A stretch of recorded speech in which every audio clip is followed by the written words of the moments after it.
Hello students, आप सभी का समीक्षा इंस्टीट्यूट के ऑनलाइन पोर्टल पर बहुत स्वागत, अभिनंदन। आज हम स्टार्ट करने वाले हैं भारत में जो यूरोपियों का आगमन हुआ था उसमें आपका सबसे पहले पुर्तगालियों का हुआ, जिसका हम डिस्कशन पिछली वीडियो में कर चुके हैं। आज हम करने जा रहे हैं कि भारत में डचों का आगमन। भारत में डचों का आगमन, जैसा कि मैं आपको बताया था कि भारत में जो यूरोपीय लोगों का आगमन हुआ है वो किस क्रम में हुआ है, पहले मैं इसको आपको बता दूं। सबसे पहले यूरोप से पुर्तगाली लोग आए और इसके बाद फिर डच और इसके बाद फिर अंग्रेज,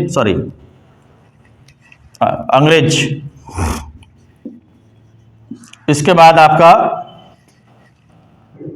डेनिस, फिर फ्रांसीसी और सबसे लास्ट में स्वीडिश। इस तरीके से भारत में यानी कि यूरोपीय लोगों का आगमन हुआ। ये आपका जो पुर्तगाली लोग आए थे ये पुर्तगाल से आए,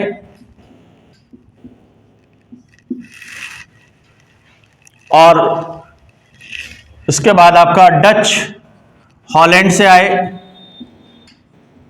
जिसको आजकल नीदरलैंड कहा जाता है, उसमें उसको हॉलैंड कहते थे, नीदरलैंड।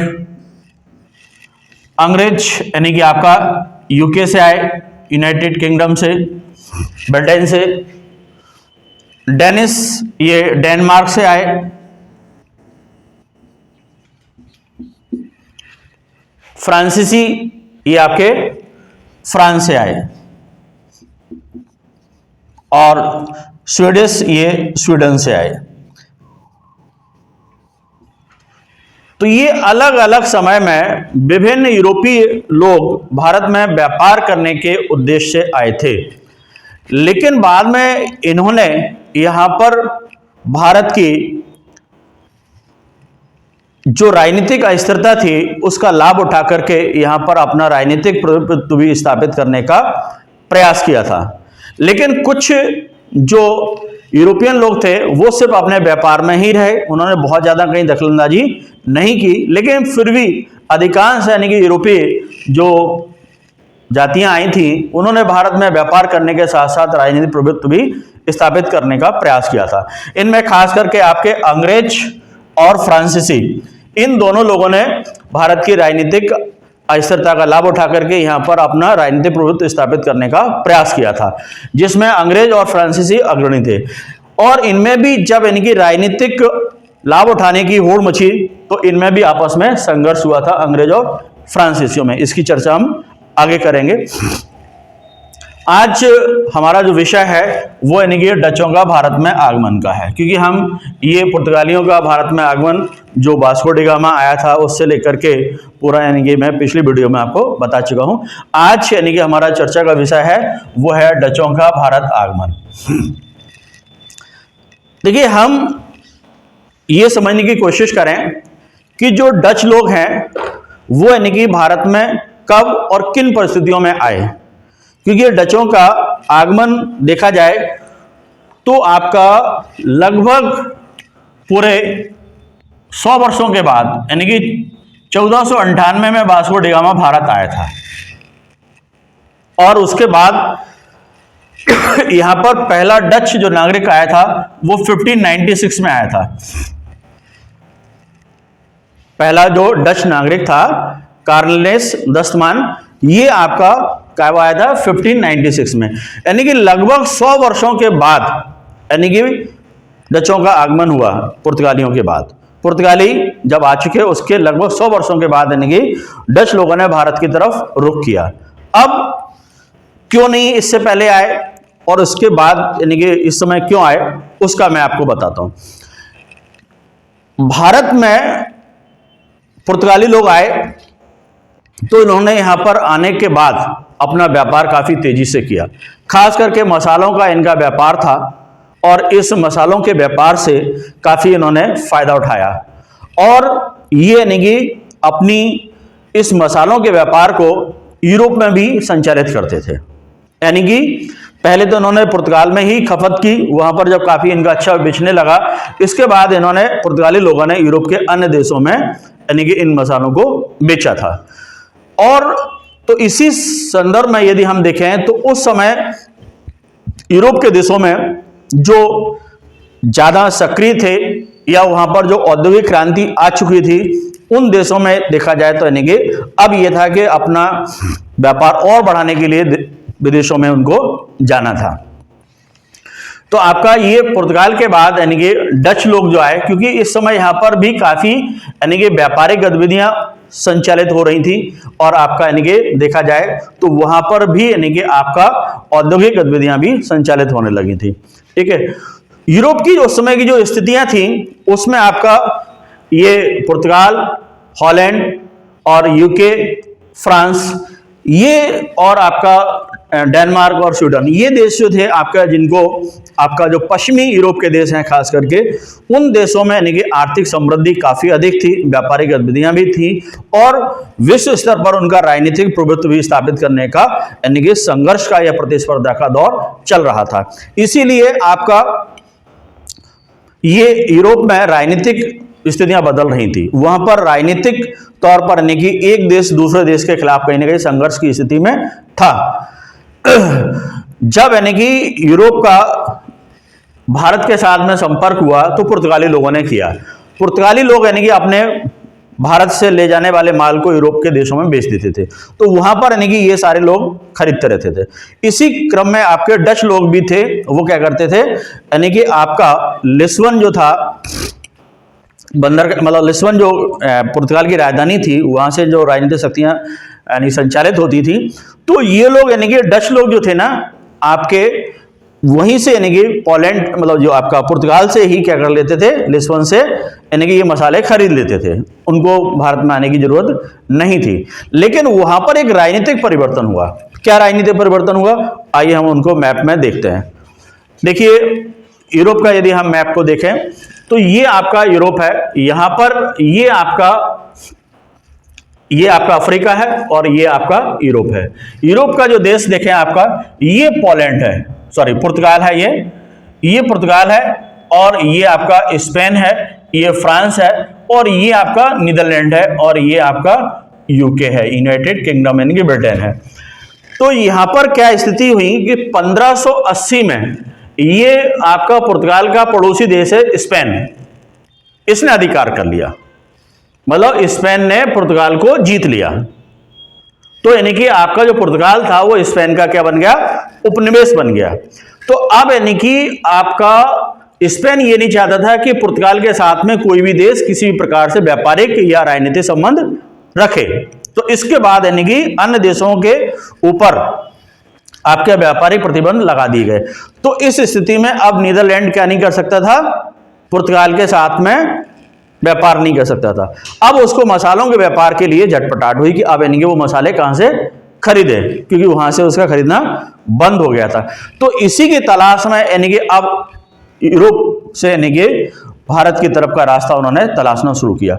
अच्छा, इसमें देखा जाए तो ये यूरोपीय लोग हैं, न केवल भारत में व्यापार कर रहे थे, यानी कि रास्ता इनका आने का यही था सभी का, भारत और इधर यानी कि आपका ये जो दक्षिण पूर्वी एशियाई देश थे, कौन से दक्षिण पूर्वी एशियाई देश, जिसमें आपका थाईलैंड है ना, और आपका ये इंडोनेशिया है, मलाया है ना, मलेशिया है, ये सारे देशों के साथ में यानी कि व्यापार भी हो रहा था।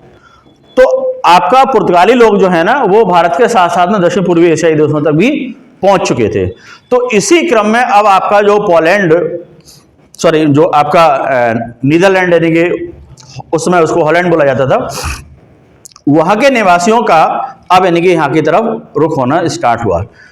तो इसी क्रम में क्या था कि वहां का एक आपका जो पर्यटक था जिसका नाम था लिंस कुटिन,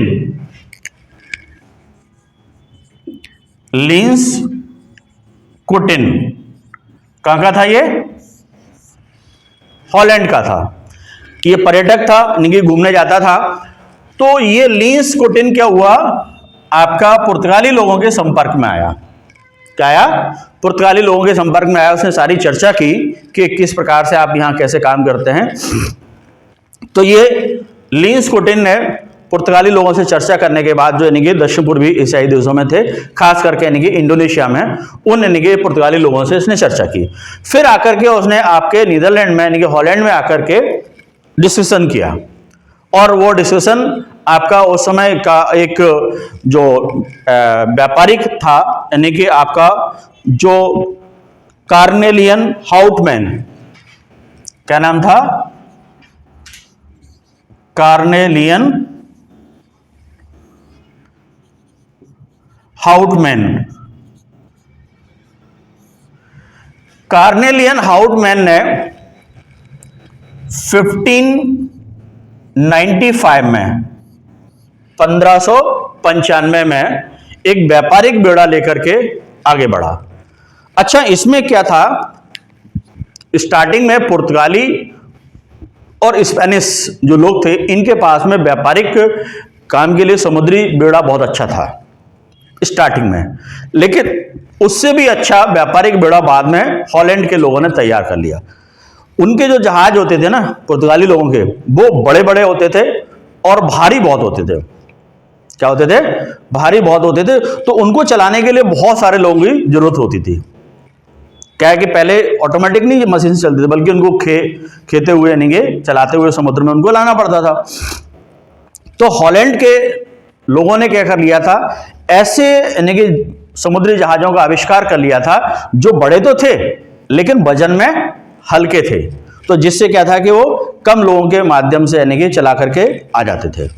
तो ये आपका कार्नेलियन हाउटमैन एक व्यापारिक बेड़ा लेकर के आया, और ये आपका यहां से आपका ये नीदरलैंड है, हॉलैंड, यहां से हॉलैंड से होते हुए वही रास्ते को फॉलो करते हुए जो आपका वास्को डी गामा, क्योंकि रास्ता तो पता चल गया था, उसी रास्ते को सभी फॉलो कर रहे थे, और फॉलो करके ये सीधा यानी कि आपका इंडोनेशिया वाला जो पार्ट है ना, इंडोनेशिया में यानी का आपका वहां पहुंचा, बैटिना में, और यहां पर उसका यानी कि पुर्तगाली लोगों से क्या हुआ, संपर्क हुआ, और यहां पर यूरोपीय जो व्यापार था उसको उसने कब्जा कर लिया। किसने कर लिया, कार्नेलियन हाउटमैन ने। और ये लगभग 2 साल तक उस एरिया में रहा। उसके बाद 1597 में ये वापस चला गया, कहां पर, हॉलैंड, वापस हॉलैंड चला गया। तो ये वहां से यानी कि भारत के बारे में भी अब पूरी जानकारी उनको हो गई। किसको, हॉलैंड के निवासियों को, यानी कि किस तरीके से इनका, क्योंकि पुर्तगाली लोगों का व्यापार जो था यानी कि दक्षिण पूर्वी एशियाई देशों में भी था, और यानी कि आपका वहां पर भी था, कहां पर, भारत में भी था। तो इसके बाद आपका 1996 में 1596 में 1596 में आपका जो पहला डच नागरिक आया,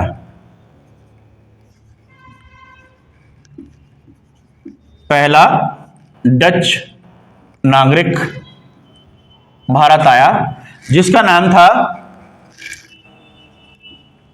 कार्नेलिस दहस्तमान। क्या नाम था, कार्नेलिस दहस्तमान। ये पहला यानी कि आपका कौन आया, डच नागरिक आया। कहां पर आया, भारत आया। जब इसने सारी जानकारियां कलेक्ट कर ली, उसके बाद ये वापस गया। अब यानी कि आपके डच लोग जो थे भारत में व्यापार करने के लिए इंटरेस्टेड थे। क्या थे, भारत में व्यापार करने के लिए इंटरेस्टेड थे। तो एक कंपनी बनाई गई, डच लोगों ने क्या किया, एक कंपनी बनाई, और ये कंपनी आपके 1602 में बनाई गई। कब बनाई गई, 1602 में। ये 1602 में जो कंपनी बनाई गई थी, इसको यानी कि बनाया था वानी बेल्ट ने। किसने बनाया था, वानी बेल्ट ने बनाया। ये वानी बेल्ट जो था, इसने कई छोटी छोटी कंपनियां थी। क्या थी, कई छोटी छोटी डच जो कंपनियां थी वहां आपके हॉलैंड में, उनको मिलाकर के एक उसने बड़ी कंपनी बनाई।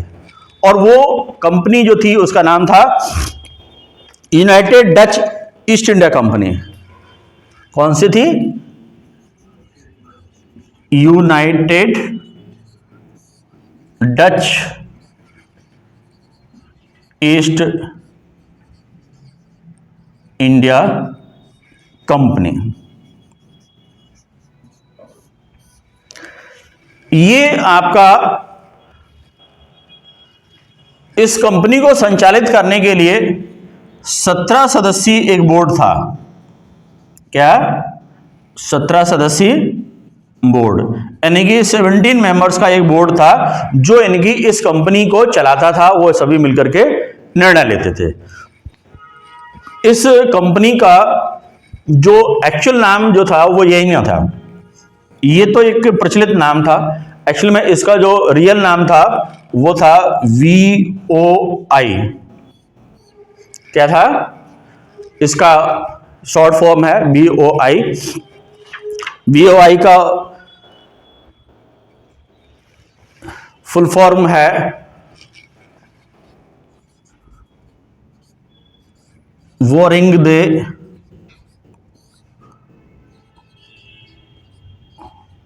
ओस्टो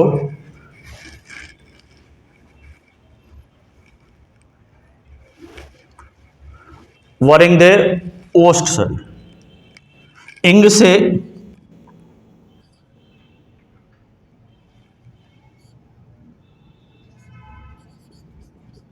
द कंपनी,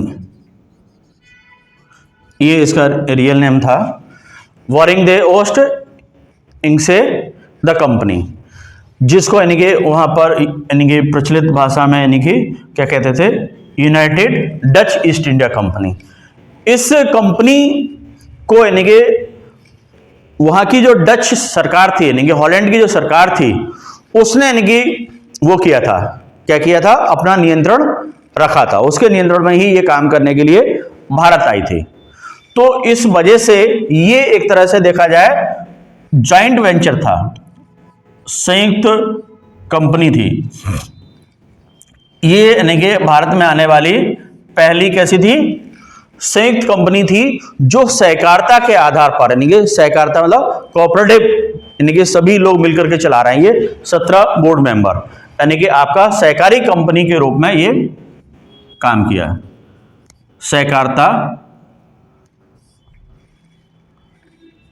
के रूप में ये काम किया।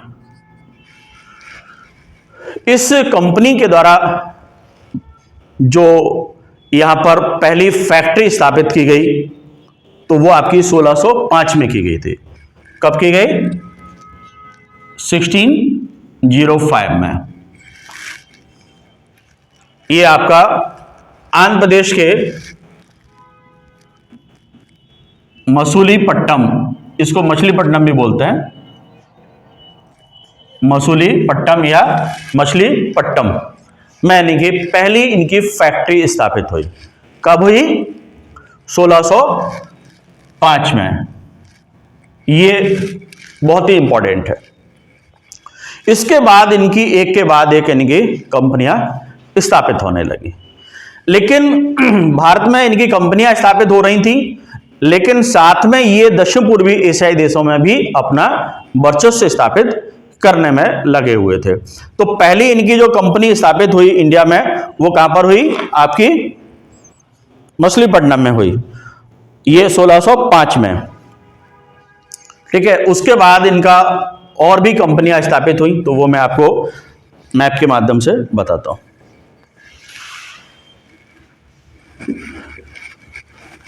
तो यहां पर यानी कि यूरोपियों का आगमन कब से स्टार्ट हो गया? यानी कि पहला जो नागरिक आया, कौन था? उसका नाम? अरे डचों का। हाँ, यानी कि डच जो भारत में आए, उसका पहला यहां पर नागरिक जो आया था, उसका नाम क्या था? हाँ, कार्नेलियस दहस्तमान। ये यानी कि आने वाला पहला नागरिक था। और यहां पर डच जो ईस्ट इंडिया कंपनी थी, वो 1602 में स्थापित की थी। कंपनी 1602 में है, पहली फैक्ट्री 1605 में। देखिए, जो यूरोपीय लोग आए हैं वो उत्तर भारत में नहीं आए। इससे पहले भारत में जितने भी विदेशी आगमन हुए हैं वो कहां पर हुए? उत्तर भारत में हुए। और ये जो अरब यूरोपियों का आगमन हुआ है वो कहां पर हुआ है? दक्षिण भारत में हुआ। क्यों? क्योंकि यूरोपीय सारे कहां से आए हैं? समुद्री मार्ग से आए, और भारत में समुद्र कहां पर है? दक्षिण में है, यानी कि आपका पश्चिमी तट से लेकर के दक्षिण तक, और फिर आपका पूर्वी तट तक। यानी कि आपका उत्तर का भाग छोड़ दें जहां पर समुद्र नहीं है, पश्चिमी तट, मध्य वो क्या आप दक्षिण भारत, और आपका पूर्वी क्षेत्र, ये पूरा यानी कि समुद्र से घिरा हुआ है। तो इसीलिए भारत में आपका जो यूरोपियों का आगमन हुआ है वो कहां से हुआ है? दक्षिण भारत में हुआ था।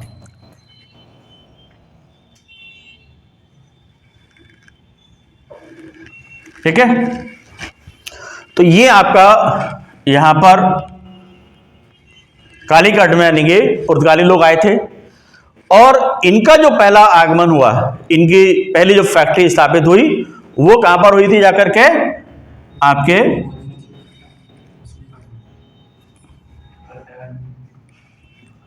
ये आपका मसूलीपट्टम, कहां पर हुई थी? मसूलीपट्टम में ये स्थापित हुई। इनकी कब हुई? 1605 में हुई। ठीक है, इसके बाद इनकी दूसरी जो हुई है वो पुलिकट में हुई। कहां पर हुई? पुलिकट।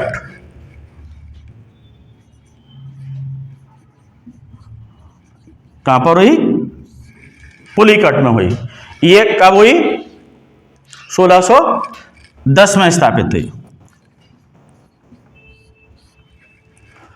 और फिर इनका जो पुलिकट था, यहीं पर उन्होंने अपना क्या बना लिया? केंद्र बना लिया। पूरे इनकी व्यापारिक गतिविधियों का और राजनीतिक गतिविधियों का केंद्र क्या बन गया? पुलिकट बन गया। यहां की जो फैक्ट्री थी उसको नाम दिया गया था गोल्ड्रिया। क्या नाम दिया गया था?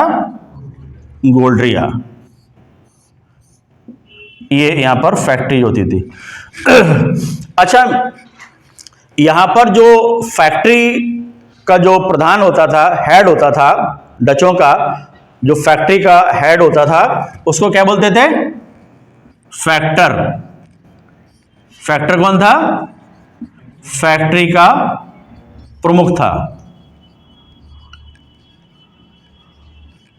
ठीक है, ये उन्होंने निगे पुलिकट में अपनी व्यापारिक कोठी स्थापित कर ली थी। फैक्ट्री या कोठी एक ही बात होती थी।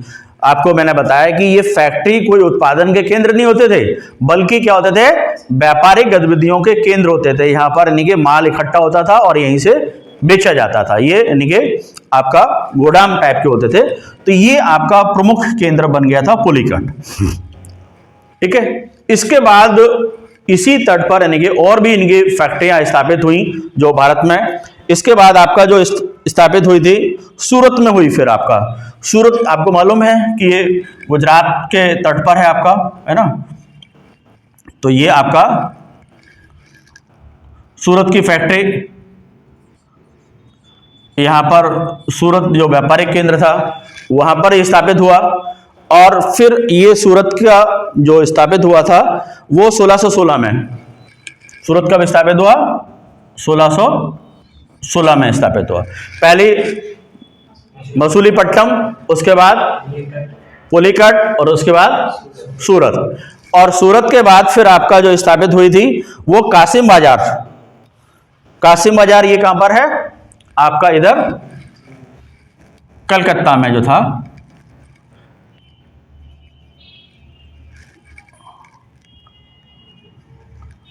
कासिम बाजार।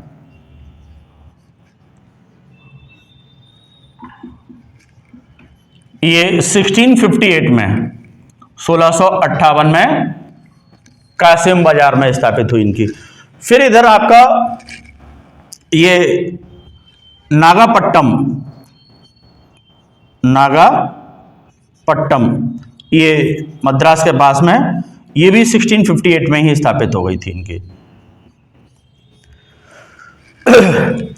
तो प्रारंभ में इनका जो पुलिकट व्यापारिक केंद्र रहा और फिर उसके बाद 1690 में 1690 में फिर ये आपका व्यापारिक केंद्र बन गया था इनका सेंटर चेंज होकर के पुलिकट से कहाँ हो गया था, नागापट्टनम में 1690 में ये व्यापारिक इनका केंद्र बन गया।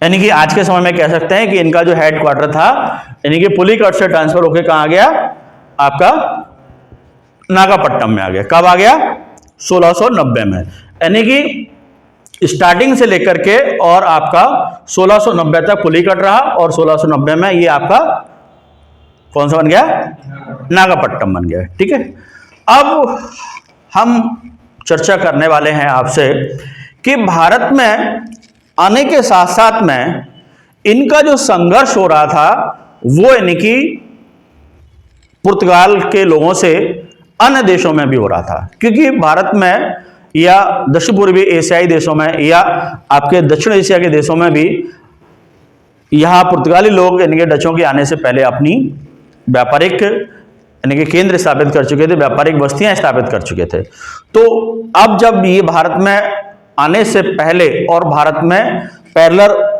यानी कि भारत के साथ साथ में और भी देशों में अपना यानी कि विजय अभियान चला रहे थे।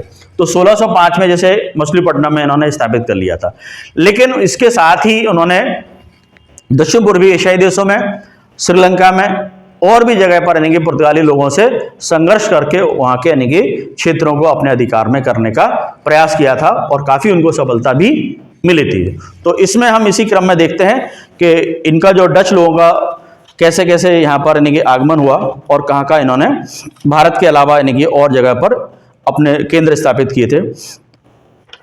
तो इसका जो भारत के अलावा इनका 1605 में जिस समय ये यहाँ पर आपका मछलीपट्टनम में केंद्र स्थापित किया था, उसी समय आपका यहाँ पर जो इंडोनेशिया का पार्ट है, इधर यहाँ पर यदि मैप में हम देखना चाहें तो देखें, इधर आकर के देखिए, ये आपका इंडोनेशिया है। ठीक है, ये इंडोनेशिया का पार्ट है, ये आपका जावा, सुमात्रा, बाली वगैरह ये सारा नहीं कि आपका इंडोनेशिया का ही पार्ट है, ये पूरा इंडोनेशिया है। इसी इंडोनेशिया का एक जगह है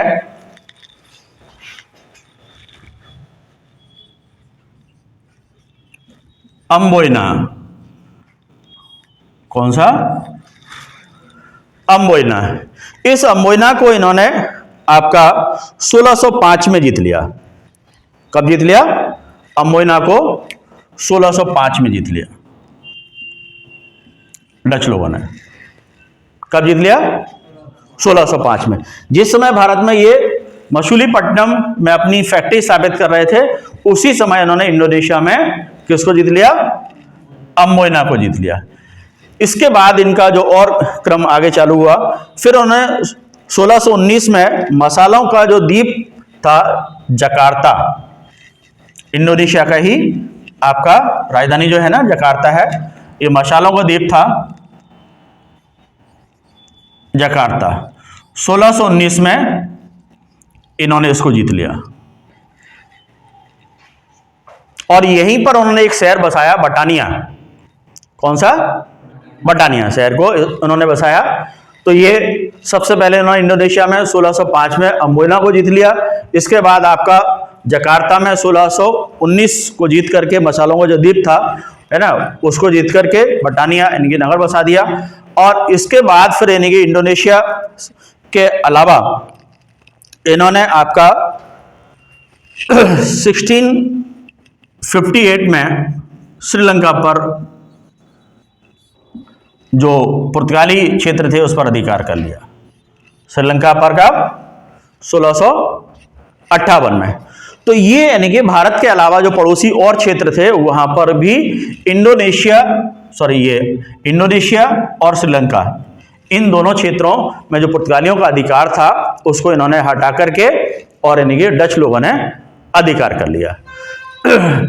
हम यदि यहां पर देखें तो आपका ये गोवा है भारत में, ये किसका केंद्र था? पुर्तगालियों का केंद्र था। इस पर भी उन्होंने अधिकार करने की कोशिश की थी। 1659 में 1639 में डच लोगों ने गोवा पर भी आक्रमण किया था और उसको इनके अधिकार में लाने का प्रयास किया, लेकिन वो स्थायी रूप से उसको नहीं जीत पाए थे। लेकिन उस पर भी आक्रमण इन्होंने किया था। किस पर? गोवा पर भी किया था। ठीक है।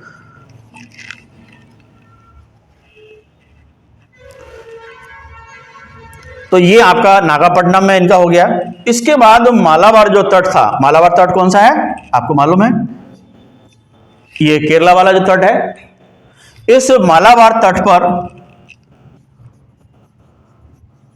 मालाबार क्षेत्र जो था, इस पर भी डच लोगों ने 1661 में अधिकार कर लिया। तो आप देखेंगे कि इनका काफी बड़े क्षेत्र पर अधिकार हो गया।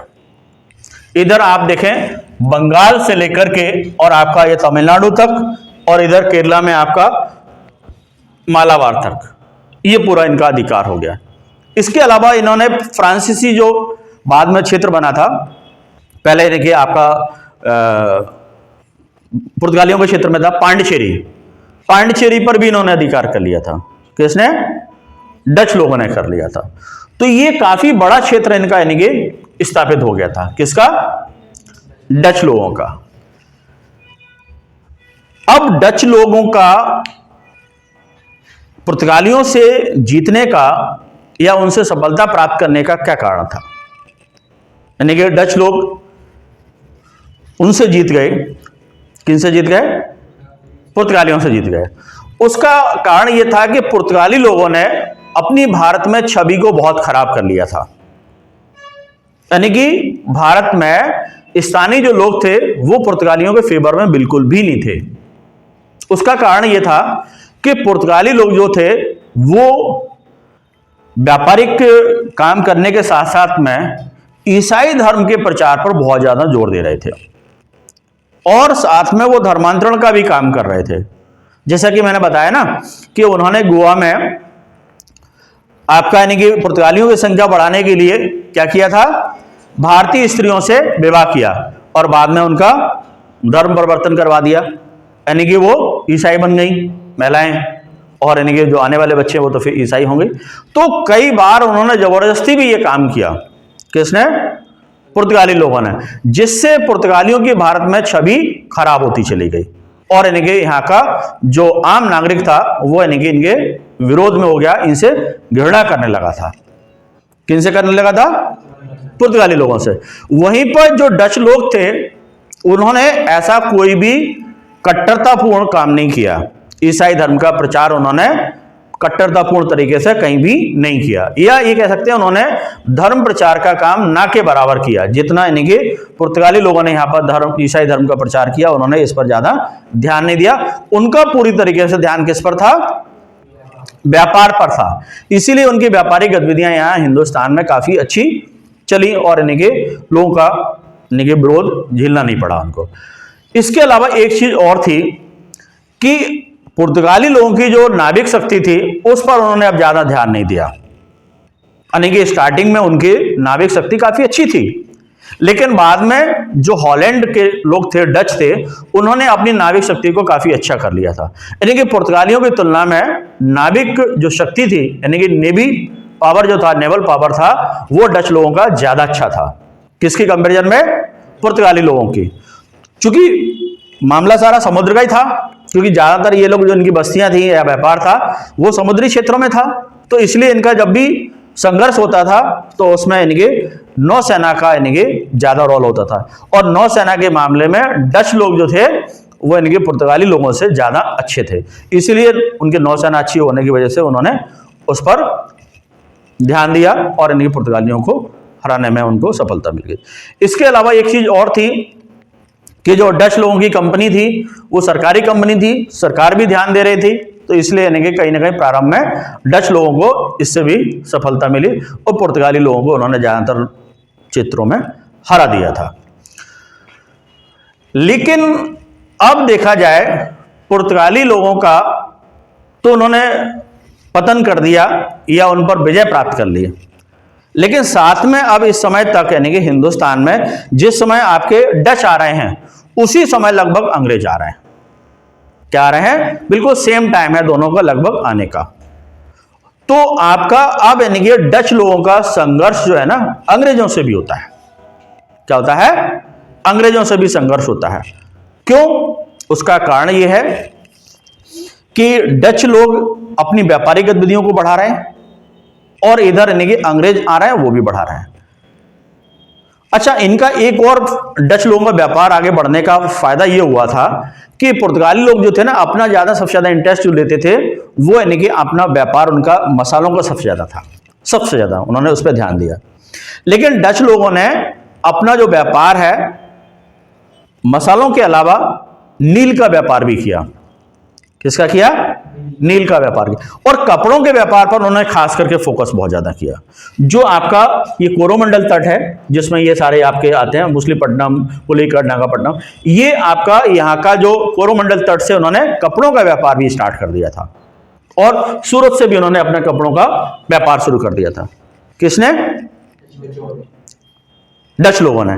तो इनका व्यापारिक यानी कि जो डाइवर्सिटी थी वो ज्यादा हो गई थी, यानी व्यापारिक की यानी विविधता ज्यादा हो गई थी, इसलिए व्यापार उनका और ज्यादा तेजी से बढ़ रहा था। इसलिए व्यापारिक यानी कि शक्ति उनकी पुर्तगालियों की तुलना में काफी अच्छी हो गई थी।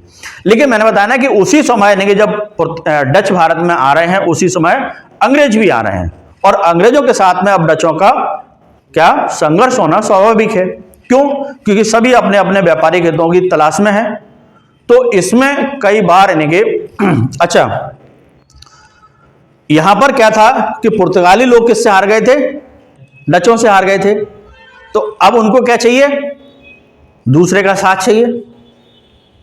तो उसी समय क्या हुआ कि यूरोप में एक वहां भी संघर्ष चल रहा है, मतलब भारत में भी व्यापारिक गतिविधियों का संघर्ष चल रहा है तो यूरोप में भी चल रहा है। यूरोप में क्या हुआ था कि आपकी पुर्तगाली जो राजकुमारी थी कैथरीन, उसकी शादी वहां पर यानी कि ब्रिटेन में चार्ल्स से हो गई थी, राजकुमार से। शादी कहां पर हुई? मतलब यूरोप में हुई है, पुर्तगाली राजकुमारी की और ब्रिटिश राजकुमार की। दहेज में क्या दिया जा रहा है? मुंबई दिया जा रहा है। मुंबई उस समय पुर्तगालियों के उसमें कब्जे में था। क्या? किसके कब्जे में था? पुर्तगालियों के कब्जे में था। शादी कहां पर हुई? यूरोप में हुई है, पुर्तगाली राजकुमारी की और ब्रिटिश राजकुमार की।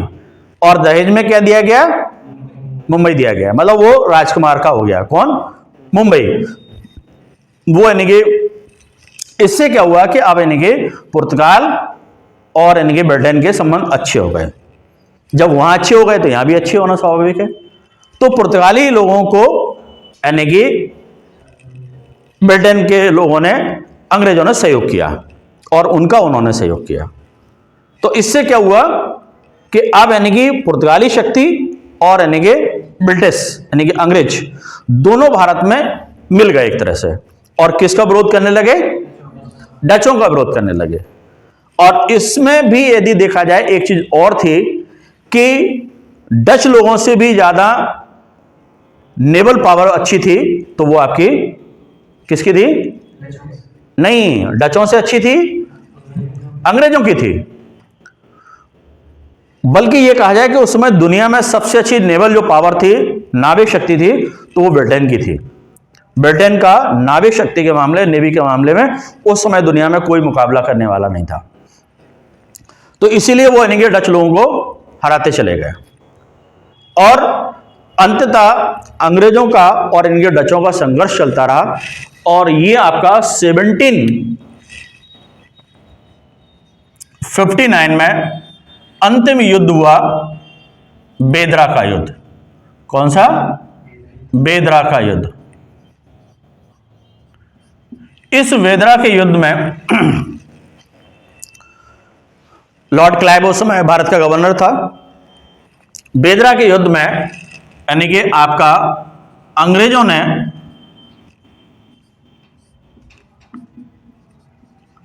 डचों को हरा दिया। किसको हरा दिया? डचों को हरा दिया। और ये एक निर्णायक हार हुई। इसके बाद पूरी तरीके से डच लोग अंग्रेजों के सामने सरेंडर हो गए। इसके बाद उन्होंने कभी भी भारत में यानी कि अंग्रेजों के साथ संघर्ष नहीं किया और उन्होंने अपना व्यापार भारत से समेट लिया। ना के बराबर उनका भारत में अब व्यापार रह गया। और व्यापार तो रह भी गया, लेकिन राजनीतिक गतिविधियों में किसी भी प्रकार से डचों ने अंग्रेजों को अब चुनौती नहीं दी। पूरी तरह से उनके सामने क्या हो गए? सरेंडर हो गए। कौन हो गए? डच हो गए। किसके सामने हो गए? अंग्रेजों के सामने हो गए। अब यानी कि पूरी तरीके से इन्होंने अपने आप को, किसने? डचों ने, जो दक्षिण पूर्वी एशियाई देश थे, दक्षिण पूर्वी एशियाई देश थे, यानी कि आपका जो इंडोनेशिया, मलेशिया वगैरह जो थे, मलाया, वहां पर उन्होंने अपने आप को सीमित कर लिया। किसने? डच लोगों ने। इनका यानी कि ना के बराबर यहां पर क्षेत्र रह गया था। तो जैसा कि मैंने आपको बताया, नीदरलैंड जो आज वर्तमान में है, उस समय उसको हॉलैंड कहा जाता था। तो आज भी यदि नक्शे में देखें तो बहुत छोटा देश है वो, लेकिन पावर के मामले में वो भी किसी से अपने आप को कम नहीं मानता था। इसीलिए वहां यूरोप में उसका इंग्लैंड के साथ में और फ्रांस के साथ में, दोनों देशों के साथ में काफी लंबे समय तक संघर्ष चला उसका। इसका डच लोग का, तो डच का और यानी कि वहां पर यानी कि ब्रिटेन का तो काफी लंबा संघर्ष चला और लास्ट में जाकर के वहां पर डच जो थे आपके यानी कि अंग्रेजों से हार गए। यानी कि हॉलैंड जो था यूरोप में यानी कि युद्ध में किससे हार गया? यानी कि अंग्रेजों से हार गया। इसके बाद वहां पर 1824 में संधि हुई। 1824 में संधि हुई, एंग्लो डच संधि। कब हुई? 1824 में। इस संधि के बाद पूरी तरीके से डच को समर्पण करना पड़ा। मतलब जहां भी दुनिया में उनके उपनिवेश थे तो लगभग वो यानी कि अंग्रेजों को उनको देना पड़े थे। इसी संधि के तहत यानी कि भारत में भी आपका जो क्षेत्र था वो यानी कि अंग्रेजों को मिल गया था, डचों का। 1 मार्च 1825, कौन सी डेट? 1 मार्च 1825। 1 मार्च 1825 को आपका डच लोगों को अपने भारत का पूरा क्षेत्र और यानी कि पूरी संपत्ति क्या करना पड़ी? अंग्रेजों को यहां पर देना पड़ी। यहां पर पूरी तरीके से अब उनका अधिकार खत्म हो चुका था। यानी कि यहां पर बेदरा के युद्ध में 1759 में जो हुआ था, इसमें डच लोग क्या थे? हार गए थे, लेकिन कहीं ना कहीं उनका व्यापार और संपत्ति बनी रही थी। लेकिन आपका 1 मार्च 1825 के बाद यहां पर इनका किसी भी प्रकार का कोई भी प्रॉपर्टी, कोई भी क्षेत्र भारत में नहीं बचा था। किसका? डचों का। ठीक है। तो ये आज मैंने आपको बताया कि भारत में डचों का आगमन किस प्रकार से हुआ और क्या परिस्थितियां बनी थी जिसकी वजह से डच लोगों को यानी कि भारत और दक्षिण पूर्वी एशियाई देशों की तरफ रुख करना पड़ा था। किस प्रकार से यहाँ पर भारत में इनका डच लोगों का पहले आकर के जहाँ व्यापारिक गतिविधियां पुर्तगालियों की थी उनके साथ में कैसे संघर्ष हुआ। इसके बाद उन्होंने न केवल भारत में बल्कि भारत के दक्षिण जो आपके दक्षिण पूर्वी एशियाई देश थे और भी यानी कि सीमावर्ती जो क्षेत्र थे या देश थे उन पर भी डच लोगों ने विजय प्राप्त की। इसके बाद यानी कि आपका डचों का अंग्रेजों के साथ में संघर्ष हुआ और उस संघर्ष में यानी कि डच लोग अंग्रेजों से हार गए बेदरा के युद्ध में और उसके बाद इनकी व्यापारिक गतिविधियां भारत में बहुत कम हो गई, सीमित हो गई, क्योंकि उन्होंने पूरा ध्यान अब अपना कहां पर दिया? दक्षिण पूर्वी एशियाई देशों में ध्यान दिया। और जब यानी कि हॉलैंड की यूरोप में ब्रिटेन से हार हो गई तो इसके बाद यानी कि 1 मार्च 1825 को यानी कि पूरी डच जो क्षेत्र था, प्रॉपर्टी थी, वो अंग्रेजों को इनको सौंपने के लिए विवश होना पड़ा था। आज के लिए इतना ही काफ़ी है। बहुत बहुत धन्यवाद।